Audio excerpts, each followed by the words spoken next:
नमस्कार, लोकमत राजस्थान में आप सभी का स्वागत है। मैं आपके साथ मोनिका राठौड़।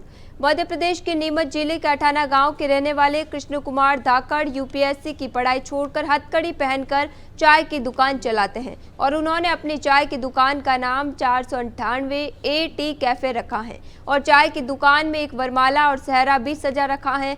दुकान में लगी होर्डिंग पर लिखा है कि जब तक नहीं मिलता न्याय तब तक उबलती रहेगी चाय। और आओ चाय पर करे चर्चा, 125 में कितना देना पड़ेगा खर्चा। कृष्ण कुमार धाकड़ ने ये सब सिर्फ पत्नी से प्रताड़ना मामले में न्याय मांगने के लिए किया है। पेश है हमारी खास रिपोर्ट में। पत्नी से परेशान पति ने खोला चाय कैफे, 498 टी कैफे दुकान का नाम रखा।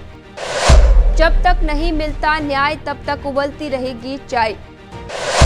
आओ चाय पर करें चर्चा, 125 में कितना देना पड़ेगा खर्चा।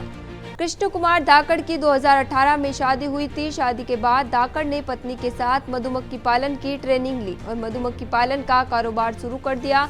करीब 1 वर्ष में शहद के व्यापार ने रफ्तार पकड़ ली और दूर दूर से शहद के ऑर्डर मिलने लगे।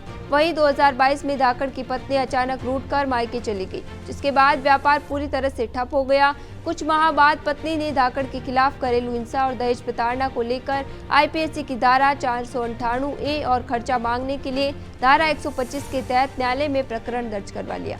इस मामले के बाद धाकड़ ने अपने ससुराल के क्षेत्र में ही चाय दुकान खोल दी और 498 टी कैफे दुकान का नाम रख दिया। धाकड़ का कहना है कि जब तक न्याय नहीं मिलता तब तक वो ऐसे ही चाय की दुकान चलाकर न्याय की लड़ाई लड़ते रहेंगे। कृष्ण कुमार धाकड़ की कहानी उस समय शुरू हुई जब उनका विवाह एक ऐसी लड़की से हुआ जिसे वे अपने जीवन का आभार मान बैठे, मगर शादी के कुछ समय बाद ही उनकी जिंदगी में तूफान आ गया। के का आरोप है कि उनकी पत्नी ने उन पर दहेज प्रताड़ना और घरेलू हिंसा का झूठा केस दर्ज करवाया।